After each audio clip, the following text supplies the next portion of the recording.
Welcome to the Spinning Our Gears podcast. Before we begin, a quick reminder. All views, issues, and opinions are solely those of the hosts and their guests and do not reflect the opinions or positions of any department, agency, city, county, municipality, state, or country, or any other organization. This show is rated E for explicit. Listening and viewer discretion is highly advised. Spinning Our Gears is a law enforcement leadership and mental health podcast. We confront the issues and conversations others are afraid to deal with. Leadership failures, the culture within law enforcement, accountability, and the realities of life on and off the job. You can find us on YouTube, all of the major podcasting platforms and social media outlets, as well as online at spinningourgears.com. And now, without further fanfare, this is the Spinning Our Gears podcast. Spinning our gears.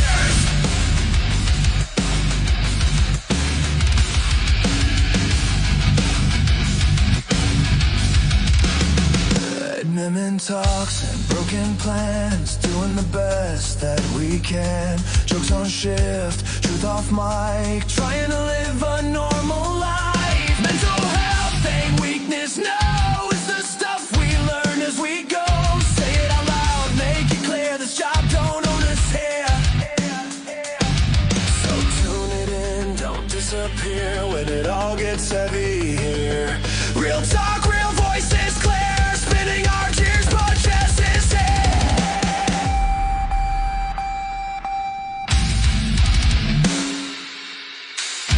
Well, what is going on, Warriors, and welcome back to another episode of the Spinning Our Gears podcast. Very special episode today. First and foremost, we have to thank Monsters Unleashed once again for the theme song that you just heard coming in. They created the theme song for the Spinning Our Gears podcast, and we're going to give them a shout out every time we hop on for sure. Check them out over on YouTube. Like I said, very special episode today. This is actually a listener request. We got kind of connected through a listener who happened to see this individual and said, you have to check him out. You got to get him on the show. I think you're going to like it quite a bit. Today we have John Drozdowski. You might know him better as the Millionaire Cop on all social media platforms. John, how's it going? I'm good. How you doing, Turk? Doing really good. Doing excellent. I'm glad to have you on. We had a little bit of a talk before hitting the record button, but I think that you've got quite a bit of information and a lot of good stuff and a lot of good content for our listeners and our watchers to kind of pick up on. So before we jump into that, can you give our audience a little bit about your background?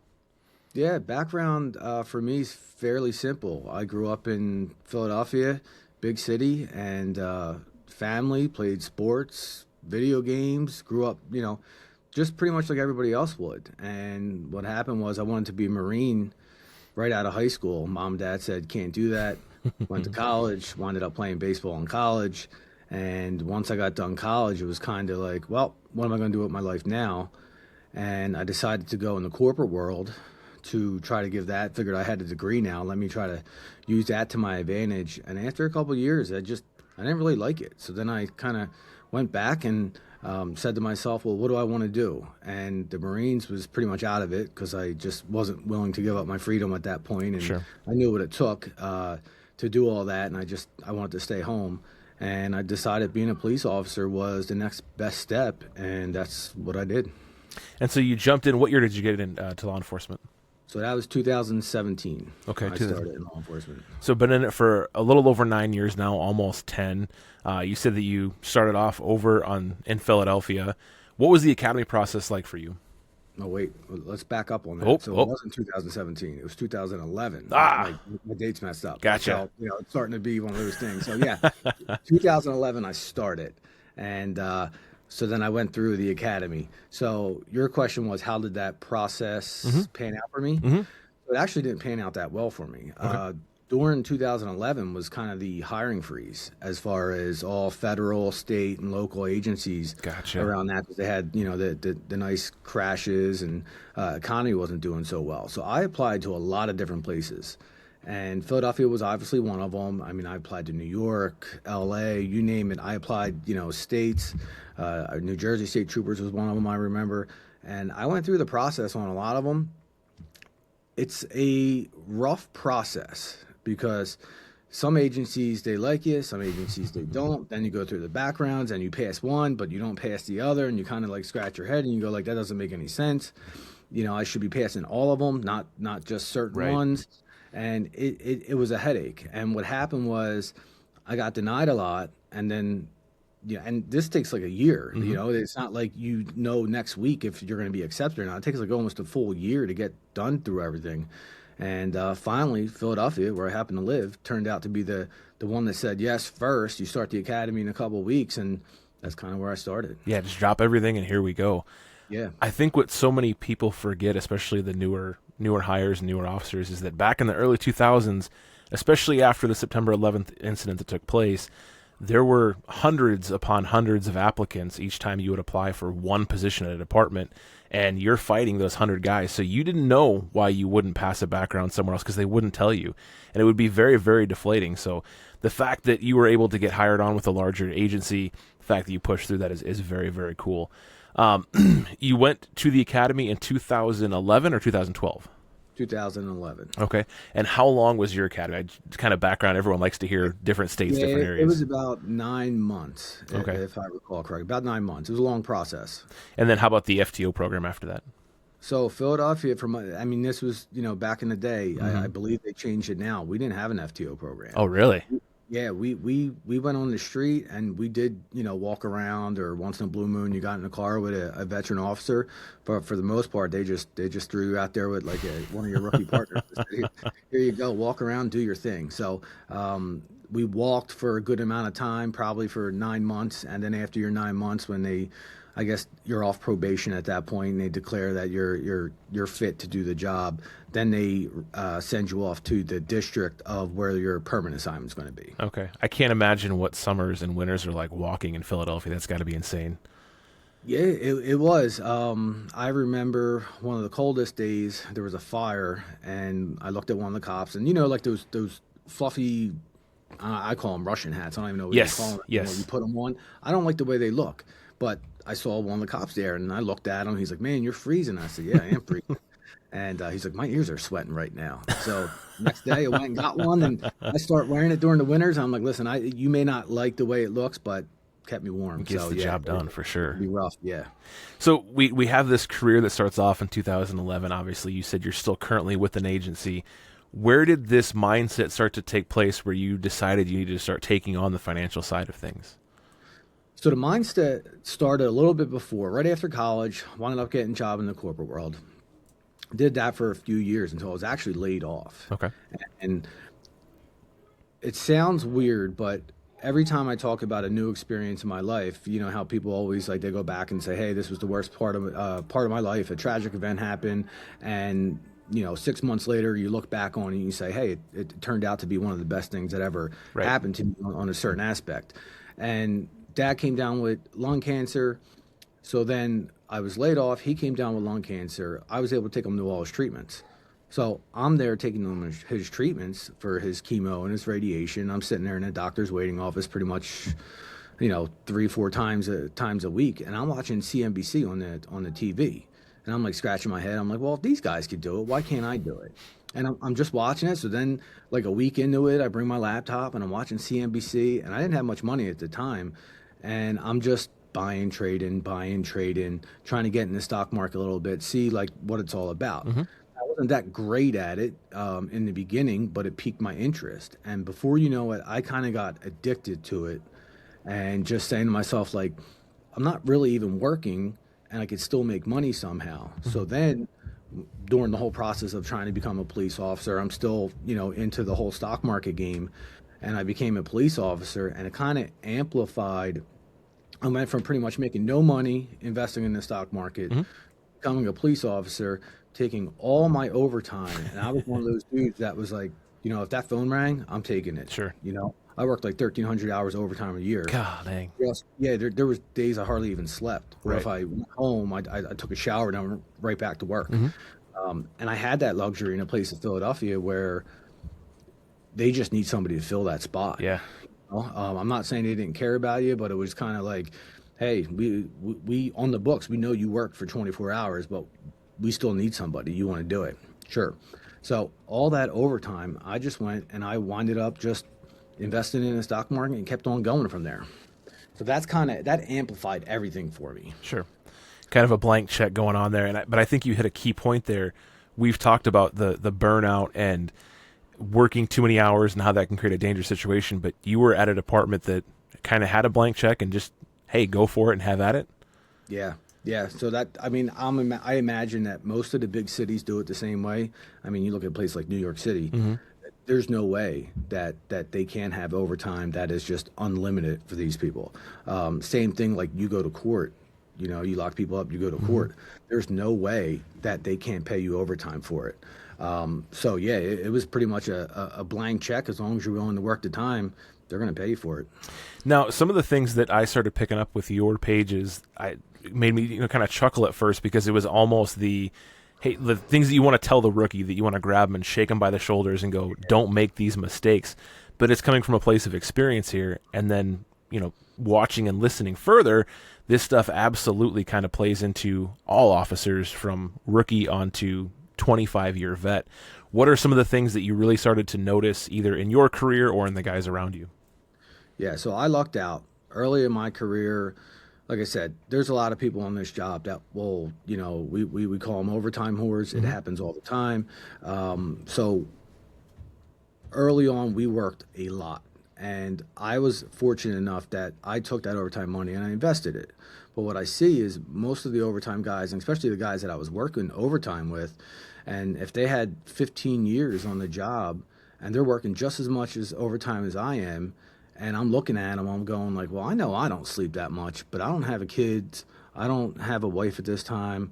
I don't have any of that stuff. Like, I'm able to do it, but I'm looking at them like, how are you guys able to do it? And they're burnt out, and they're saying, hey, they're, on their second wife, third wife maybe. And I'm just like scratching my head. I'm like, you don't see your family, you don't see your kids. And for me, I just kept working. And I kept building, my wealth during that time.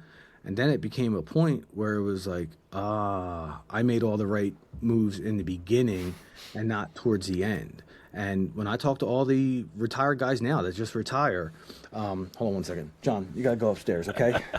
Cut that out. So when I talk to the retired guys now, and they're like, man, like, I wish I would have did what you did. Basically early on, and we're all there. I see the new guys coming in. They got their big, and it's the one pet peeve that I have, because everyone does it for the most part. They're big brand new $80,000 trucks rolling in the parking lot. I get it, right? Your first decent paycheck. It's your lifestyle. You kind of want to fit in a little bit, but it's a lot of money to be spending. And then some of these guys are living at mom and dad's basement, which is fine. I have no problem with that. But if you just took some of that money and put it away and used it smarter later on in your career, you wouldn't be those old guys that have, 3 kids and you're divorced twice and you could stay at home. And the stress that you have on this job, you have enough as it is. Financial stress doesn't necessarily need to be one. It's still going to be one, because that's right. A stress in anybody's life. There's no way, I stress out once in a blue moon on that stuff. But it just makes it so much easier when you don't have to worry about, man, I need 4 overshifts this month in order just to skate by. Right. And that's just paying the bills. That's just, maybe you're still in credit card debt and it's still getting worse, but you're like, without those 4 overtime shifts, I'm screwed. Yeah. And that's where I'm trying to get people to avoid that. Well, I think you said it best when you called it, I want to butcher this, but I think you said rich in the parking lot, but poverty back at home. Right, where we have this problem, especially with the rookie officers. We kind of try to harp on this, is that when you drive into the parking lot of your agency, you have to remember that some of those vehicles are being owned by guys that have been there for 20 years, that are making infinitely more than you are pay gap wise. And as soon as you put that down payment on that $80,000 truck, like John talked about, you have just started a domino effect that's really going to affect you later on in life. Yeah. Like I said, I see it all the time. The older guys now, So one guy that's going to retire, and I asked all the older guys, like, what's your best advice that I could give some of the younger guys? And one of them said, if you just put an extra $20 a paycheck into your 457B, Sure. or you just invest it yourself or save it, whatever, you'll never realize that you put an extra $20 in. And that's the thing. If you start from day one, and that's what I'm trying to harp on, and it's difficult because a lot of police departments don't teach any of this stuff. Right. You go into your in-service and your internal training when you get to your department, and the academies most likely don't teach this stuff either. Right. You have no clue what you're doing. I remember being in Philadelphia, the union came in and they swore us in, all 400 of us at the time. They slapped some applications in front of us and they said, fill this out. No one explained any of it. They just said, fill it out. Right. Now that's actually better than what most places do, because at least we filled it out and we started to contribute to our retirement besides our pension. Most places don't even do that. They give you the initial paperwork, don't say anything. Us as cops, we take that paperwork back and we go, you know what, I'll start it in a couple weeks. I'm really excited to start with my police career. And then we kind of forget about it until 5 years down the road. One of the cops or one of the older ones are kind of like, wait, you're not doing your 457B yet? And you're like, no. And, then you start doing the paperwork. Well, you just wasted 5 years. Yeah. You get so accustomed to spending that money that now to take that cut to go put it into your retirement, now it hurts even worse. Right. Or you could have just did that from day one. It would act like it was never even there. Right. And I guess I want to get your take on this because maybe I'm wrong. Back in 2010 when I started, I was making more money than I'd ever made in my life, but when you looked at the scale for the pay, it was just enough to kind of get by. So I felt like I had to go it was a used vehicle, but I felt like I had to get the new used vehicle so I could make it to work every day as opposed to the beater that I was driving. And I had to get a residence where I wasn't going to be, living in the slums or in the ghetto, that I wasn't going to get broken into every day. And my agency wasn't going to respond to my house. But then it was very, paycheck to paycheck, like you talked about. I feel like the money has inflated crazy now, where when a rookie can come on and actually make a decent living and do the things that you're talking about. Are you seeing that where you're at too, or is it just kind of a area by area thing? Yeah, so times have changed. I mean, granted, depending on who you talk to, you could go to the West Coast and you talk to LAPD and they're making $200,000, $300,000 a year. Yes. Those guys, cost of living's a lot higher. I get it. My region, I mean, they're 200,000, 150, 200,000. Now you're still doing some overtime with all that stuff. Sure. But the salaries are going up. And the reason the salaries are going up is because it's supply and demand. So with people not wanting to be police officers these days, what they're doing is they kind of got to jack the salary and benefits up to try to attract people. And you get all these agencies they're fighting for the same small pool of candidates. Like you said, there used to be thousands of people that would be out the door lined up to take the test. You're only getting maybe 100, 200, maybe, depending on where you're at. And out of those 100, 200, they're not the quality No, that they're you not. And agencies are starting to lower their standards, which is another thing that I try to harp on. We're lowering our standards just to fill that uniform. Right. And that just makes things so much worse down the road. Now, there's kind of that fine balance between pay and benefits and morale and the environment of the agency. You've talked about it a little bit on social media, but you've really kind of harped on the issue of retention in departments. Give us a little bit about your thoughts about that. So the way I look at it is that if your officers are happy, the ones that you currently have, now take in mind, they're already there. They're already doing the job every day on the street. So if you don't take care of them and they leave, then that's just another spot that you have to fill. Right. And if your guys aren't happy, and we all talk, I mean, it's a social club no matter wherever you go. Right. They know which departments are good. They know which departments have their troubles. They know which departments that they want to go to, that they don't want to go to. Sometimes pay is not even really the top factor. I mean, you could look at some of these places. Another quick break from your boy Turk. Wanted to talk about imposters on the throne, warriors in the shadows, exposing poor leadership tactics during tough times. It's the book that I wrote, and right now it is on Amazon for the cheapest price that it's ever been.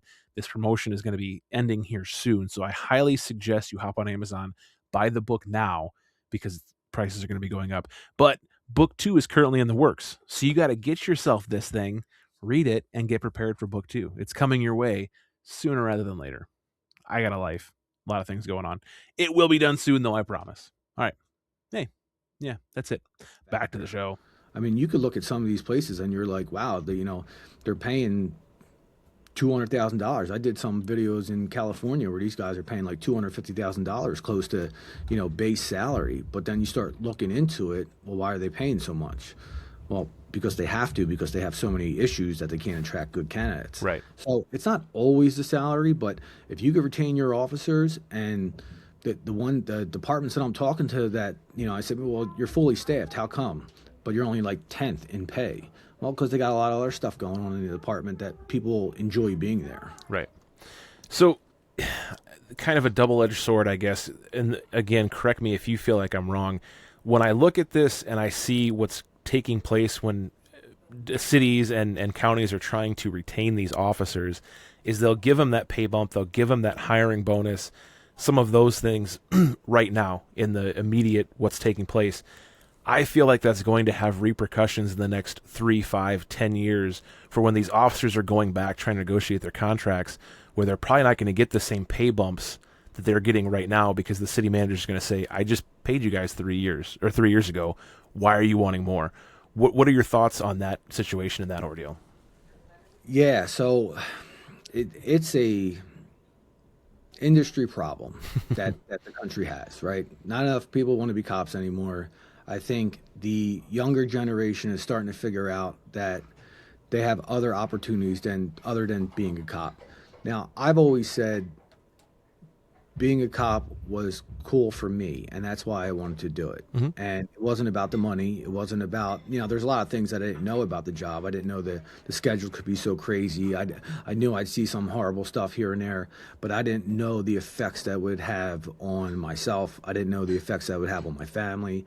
And those are things that you really don't even think about when you're younger. You don't think about that until you actually have a family, or you have a wife, or you have, people that are like, wow, this is your job starting to be draining on me. Mm-hmm. Or I take most cops, depending on who we're married to, depending on your wife and what they do, they either their job has to rotate around your job, right, or they just can't find a job because there's no job that they can do, a traditional job that works around your schedule. Right. So once you realize the effects long term that this job has on you, I think most of the younger guys these days are just saying, I'm not doing it, and they don't want to be cops the way they used to be cops.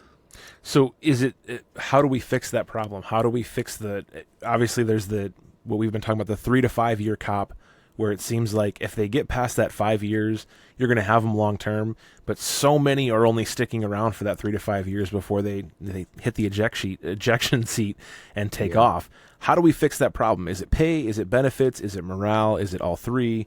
What do you think about that? I think pay is obviously everybody wants money, mm-hmm. right?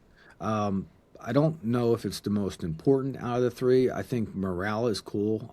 I think when it comes to morale, being a police officer, in my opinion, and I played sports my whole entire life, but I look at it, it wasn't a job for me. It's turning into a job now because things are getting a lot more difficult. But it was never a job. It was never like, hey, I gotta go to work today. Right. For me, it was like, I always look at baseball, and I was putting on that uniform. I was getting ready. If I had to work out, I had to do certain things to prepare for the game. Then game time, you put on the uniform, you play your 9 innings, you go home, you kind of relax a little bit, get ready for the next game. And I think what happens is the younger guys now, I'm starting to see it's a generational thing. mm-hmm. That's changing too. Mm-hmm. I'm 43 now. The game's changed since I've started, and the people have changed since I started. Like you said, their cops are burning out 3 to 5 years in because they think like, wow, I didn't realize that there was really no work-life balance. Right. I didn't realize that in order to make really solid money to support my kids or to support my wife who can't work because of this, I have to work all this overtime. I don't think they realized the long-term effects, and I think that was a culture in policing that just never taught that. Right. It was, hey, we got 2,000 people lined up for a test. You don't like it, see you later. Yeah. And you're 5 years into an agency. It's not like you could just jump ship and go to another agency next week. Right. You got to go through that whole process again. So in a way, most people, if you don't pick that right agency for you, especially early on, you may feel like you're trapped there and not want to make that move. Now, I made that move. I was 38-ish when I made that move. That's a pain in the butt. Mm-hmm. You go through the process. You're looking at all these younger kids, and you're going like, man, I'm going to be a rookie all over again in my next agency. Right. And it worked out great for me, but doesn't always work out great for other people. And come now, being 43, I'm not going anywhere. No. I'm not making that move now, Right. whether I wanted to or not. It just, what's the point? It's too much work. Right. So it's the job is different, and I think young people need to understand that. But I also think that when it comes to administration, they're so stuck in their ways. The public has an influence on the way policing is done. Politics has an influence on the way policing is done. And it's almost at the point where if you want to get to these high command chief levels, you got to listen to that. And for me, it's taking away policing. And I'll acknowledge policing needs change, but we're changing from other people's opinions that are taken away from the actual profession itself. And that's the problem that we're facing. We're changing for the sake of change, just to say that we are revolutionary and that we can adapt. And then, like you said, a lot of the time it's just to put a face out there so that you can continue to get promoted or get that chief spot or maintain that chief spot. We're going to kind of shift gears just a little bit here, but you had talked, I think you put posts out there where you acknowledge the fact that in many ways, and especially earlier on, like you talked about, you're just a number in that agency that's going to get replaced at some point. What have you seen from 2011 to now when it comes to how you're being treated by admin? Is it getting better? Is it getting worse? Where are we at there? I think that, I guess it depends where you're at. Coming from Philadelphia, it was all about your arrest. It was all about, the good stuff you're doing. Obviously, you don't want to get any complaints on you or do anything that you're not supposed to be doing. But it was like, hey, you got to go out there. You got to do good work. You're showing up. Everyone's going home safe. We're doing the best that we can and keeping everybody, the city and the neighborhoods that you're in, safe. Now, administration in that neck of the woods left everybody alone. You're out there wrestling a couple guys with a gun or chasing people or getting drugs off the street. They're not worried about, you knocked your car mirror off, trying to make that turn real quick. And you're kind of like, all right, I get it. You don't want to damage property. But at the same time, like, I was just wrestling around with like 3-4 people trying to do some dangerous stuff. Mm-hmm. And then I still have to show up every single day, whether that messes with you mentally, physically, you come back the next day and you do the same thing. And I think what a lot of people are forgetting in this field is that, say you see a critical incident, right? You see a baby shot, baby's dead, you got to rush them to the hospital. You pretty much see everything. A few hours later, once you're done your paperwork, you're on to the next job. It doesn't matter what that is, car accident, domestic.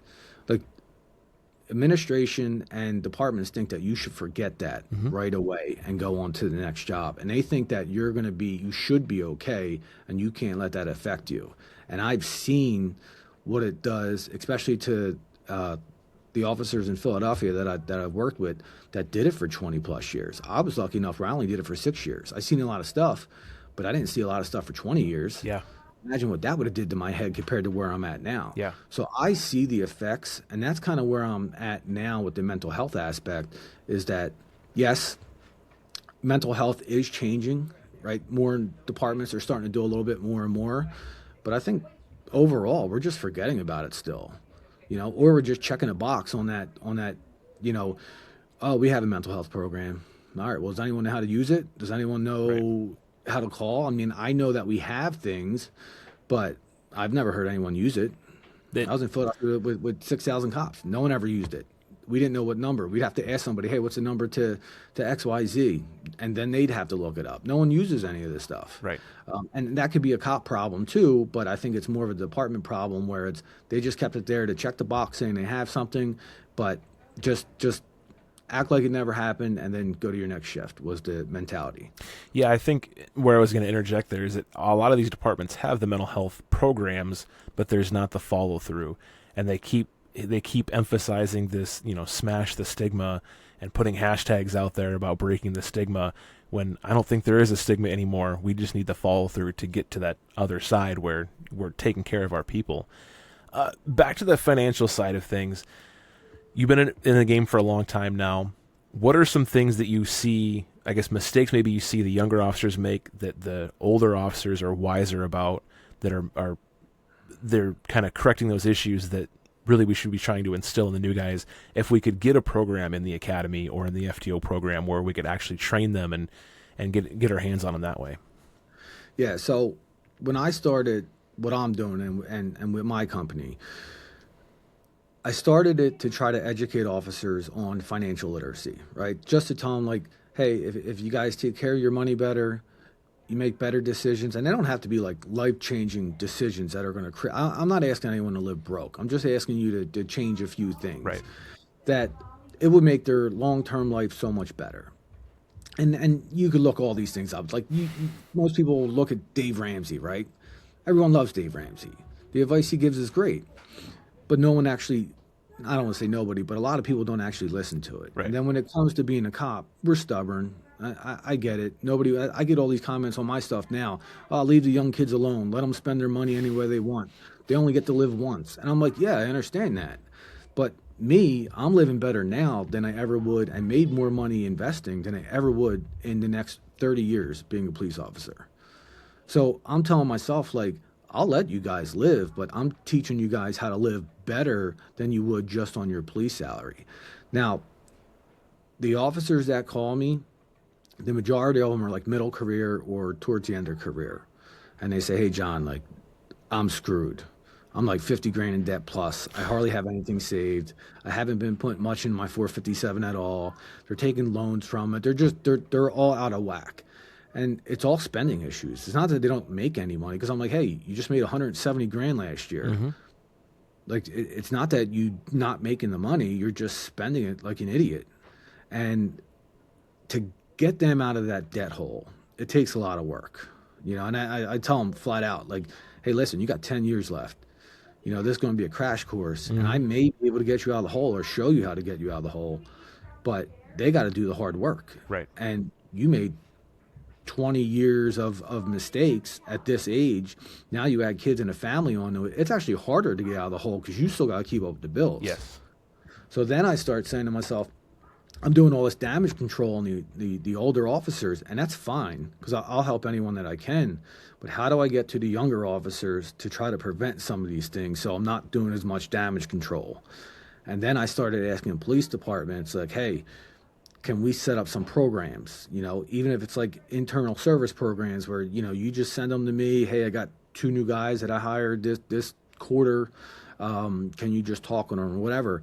And guys are, oh, that's a great program. But even then, a lot of your administration, it's this financial game in policing is pretty much untapped. Right.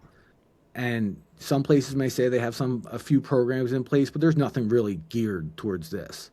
And that's what I'm trying to get them to realize. Like, you start something new, you change the culture.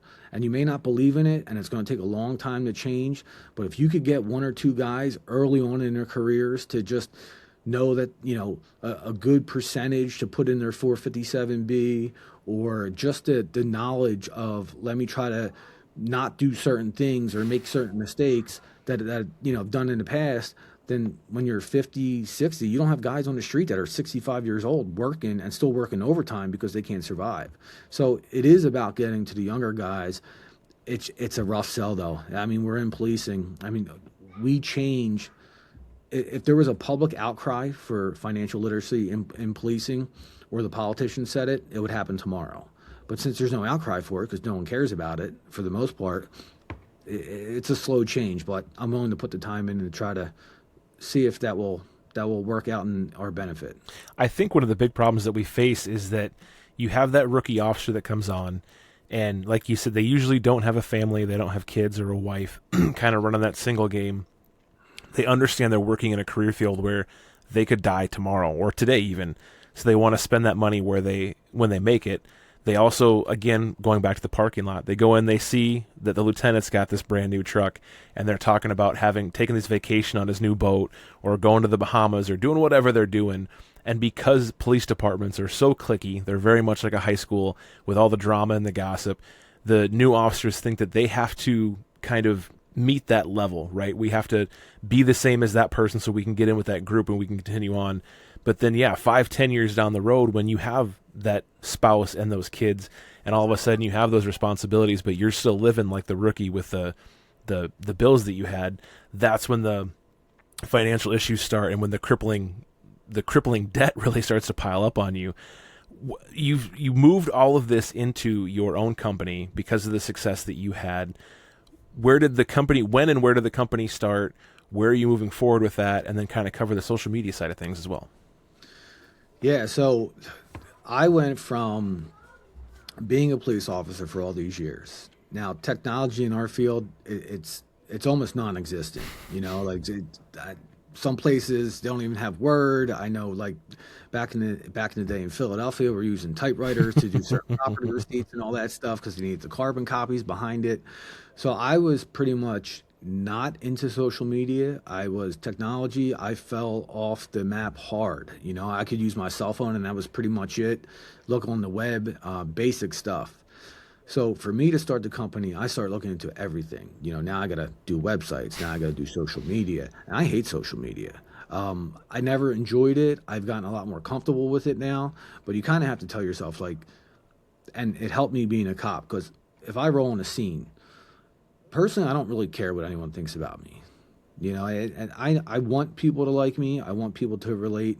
But when I roll up to a scene, you don't got to like me. I'm going to do my thing, and I'm going to control the scene. And at the end of the day, when you're like, oh, man, that guy was an asshole, or whatever they say, but I did my job the right way. I got things done. And then afterwards, they could say, well, all right, well, he might have been an asshole on scene, but he controlled it. He did everything right. And when it came to the company, I had to learn a lot of stuff. And the hardest part is getting police officers to, and I knew social media was a big thing of it. You have to get that connection to the police officers. Right. Nobody. What's going on, guys? It's Turk again. I know you thought you weren't going to see me again this episode, besides the recording that I'm doing with this amazing guest, but I had to stop in one more time, because did you know that if you're enjoying what you're hearing and seeing right now, if you enjoy this guy, maybe you don't, but if you enjoy good music, you can catch me on the Thin Line Rock Station on Mondays and Fridays, 12 p.m. Eastern. Once again, on the thinlinerockstation.com. First responder run radio station. Amazing music, amazing DJs. Maybe not this one, but the other ones are. So definitely tune in. Check it out. Awesome stuff. thinlinerockstation.com. But now, back to the show. Connection to the police officers. Right. Because nobody wants to talk about money, right? I'm not going to call this guy up and give him all my problems and financially tell him that I've been messing up for, my whole entire life. It's kind of more of like a counseling session at that point.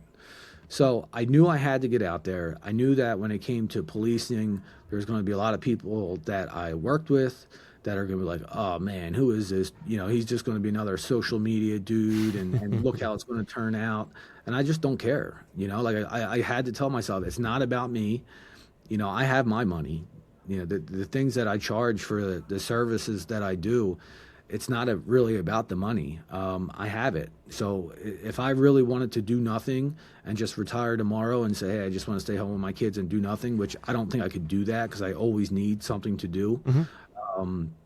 I could, but I want to change the game for the younger guys coming up. The older guys is kind of a little difficult, but I'm trying to change stuff. So the company started out just helping officers. And like I said, then it kind of dived in, well, I need to reach more officers. I got to start trying to get into the departments so I have a wider reach of getting officers. And it's slow and steady. It's nothing that's going to happen overnight. It's been like 2.5 years now, and things are growing. And as long as I keep at it, I think they're going to keep on growing. And I think there's going to be that one month or 2 months I'm going to look back on and say that was it. That was the moment that, maybe I have, right now I have one police department and FOP that's signed up for me. A lodge that's signed up. Okay. And I think there's going to be a moment where people are going to be like, you know what, let's all start trying this out. And then before you know it, it's really going to take off. So I know that there's a listener or watcher tuning in right now that is going through something along these lines. Maybe they're backed up in debt. Maybe they're just starting off and they want to know what they can do with their money without giving too much away. What is a piece of advice that you could give, that you could branch out there to get someone to come talk to you? I talk to a lot of people, and the majority of people that I talk to never even have to sign up for anything that I offer. So like if you send me an email, the email's right on my website. You could send me an email and say, hey, this is where I'm at. This is where I want to be. And I could tell you 95% of it's all debt. It's all debt. It's hey, I have all this debt. How do I start tackling it? And then that's where I could say, well, I mean, you look at the snowball effect. You look at the avalanche method of how you could get rid of debt. You could look at everything online these days. It's not that you need someone like me to tell you how to do it, but I'll just stay on your case a little bit and give you a little bit more of a cop perspective on it. Like I don't mind talking to people on the phone and saying, wait a minute, you're only putting $50 into your 457B? Like that's not going to cut it. Right. And then it's like, well, I want to put more money in, but I have $50,000 worth of debt. I'm like, well, let's pump our brakes a little bit and maybe let's start looking at our debt, because you got a 22% credit card. You're probably not going to get that in the stock market. And a 22% credit card is not bad, actually, compared to the other ones. That's not horrible, but like at the same time, you're not going to beat that in the stock market. Right. So then I get a lot of guys, well, and here's another one just popped up. One guy the other day I was talking to, he has money in a health savings account. He's making like 4%, right? Not horrible for, I don't want to say high yield savings account. Sure. He's making about 4%. And I'm like, yeah, but your credit cards are like 23, 24%. Yeah, but I'd like to know I have that money in that safe. I'm like, I understand that, but he's trying to grow the money from that account. I'm like, that 4%, I mean, you're paying taxes on and everything. That's not going to cut it. So it's almost more like I'm a counselor. I got to change your mindset. Everyone knows what to do. It's kind of like working out, being a cop. You know how to work out, right? Yeah. You know how to eat right. You know how to do all the things you're supposed to do. Just most people don't actually do it. So that's where I kind of come in, more of a fitness coach for finance and saying, this is what we got to do. Listen, I'm a cop, and that's my biggest sell point. I'm a cop. I'm still a cop. I did it while I was a cop, on a cop salary. There's no excuses. People can't do it. And if I talk to a smaller department or officers that just don't make as much as they do in some of these big cities, I say that's fine. You don't have to retire a millionaire, but you should retire debt-free with at least $250,000 in your bank. That $1 million status don't mean anything. Right. It's being debt-free. It's being able to live on your own. And then if you have a family, which I hope most people do, you don't leave them in debt. You don't leave them with bills, and you pass on some of this knowledge that you had or you started to learn onto your kids. And that's where I want it to be more of a family thing than just the officer, because it does. You take care of one person, then another person learns from you. And when it comes to being in the communities, as stupid as it sounds, when it comes to me saying this will help your officers learning and getting in better financial shape, it'll help them be better officers. And people are like, well, what do you mean? I'm like, there's officers that sit every single day just looking at money problems and stressed out, and you don't think that bothers them? That bothers them. It's just they can't really, there's nothing they could do about it. And they don't want to try to change. And if you could get their mind onto, all right, well, I'm going to be a better finance and not worry about that stress. Maybe you worry about work a little bit more. Maybe you work out a little bit more. Maybe you do some of you got more time to go to church because you're not working overtime on Sunday. So like there's things that it's a trickle down effect, and nobody takes it from the finance point. They always want to start with mental health, or they want to start with your physical health.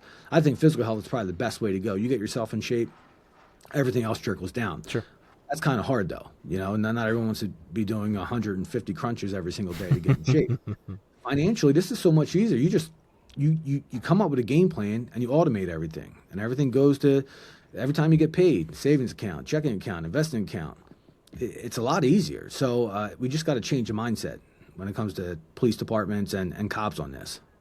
Well, and I think we all know that guy in the department or the girl that is the overtime whore, or the one that is constantly trying to get the side gig going on, either the realtor or they've got vending machines somewhere, or something weird like that. They're trying to make that next $1 million move while they're also doing the job at least 40 hours a week.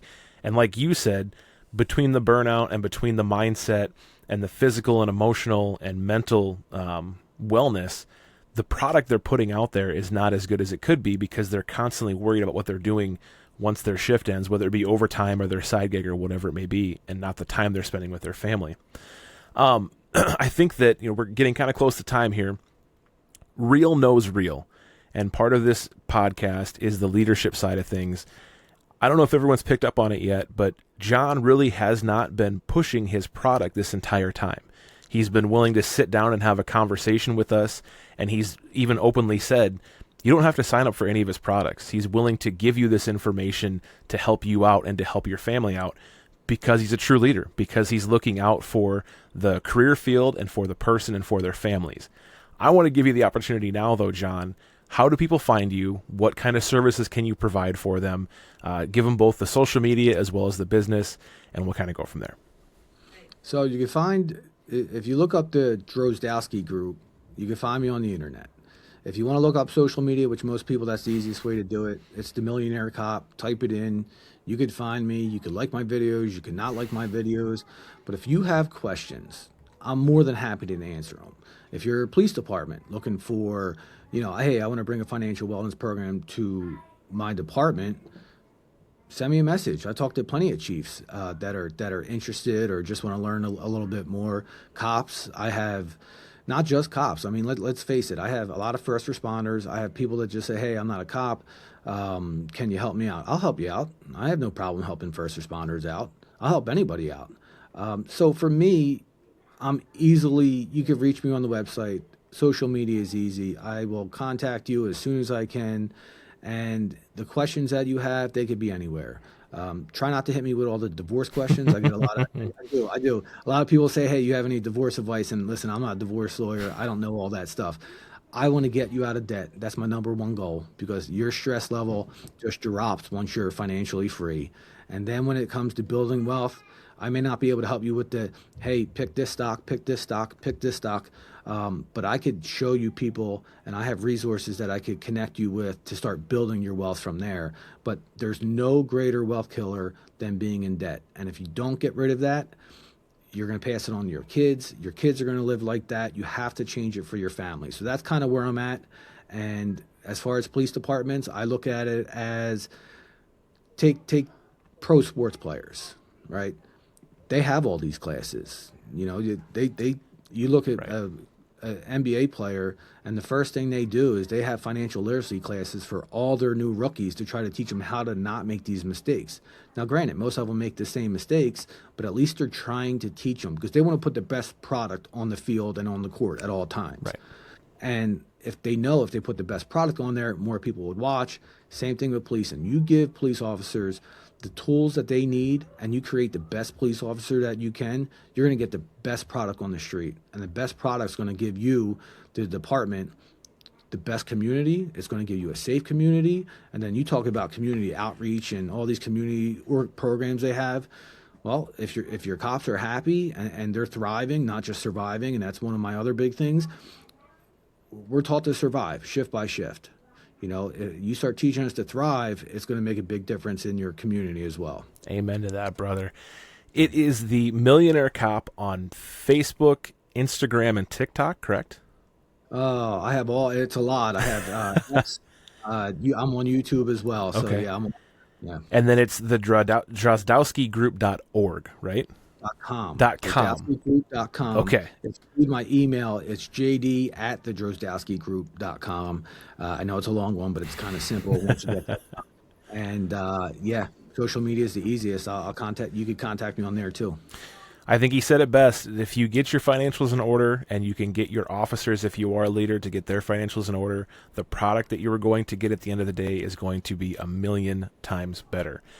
John, I want to thank you for coming on the show. It was a great 45 minutes with you here. Might get you back on again here later on to see if we can't get another episode out of it. But again, I want to thank you for coming on. I want to thank everyone for listening or watching into the show. If you wouldn't mind doing us a favor, make sure you hit that like, share, and subscribe. It helps us out. The weird little algorithm that takes place, it helps us get further and further out and help us branch out a little bit. So at this point, I don't really have much else. I just want to remind everyone to stay safe, and we will get through this together. Thank you for having me, Turk. I appreciate it. Women talks and broken plans, doing the best that we can. Jokes on shift, truth off mic, trying to live a normal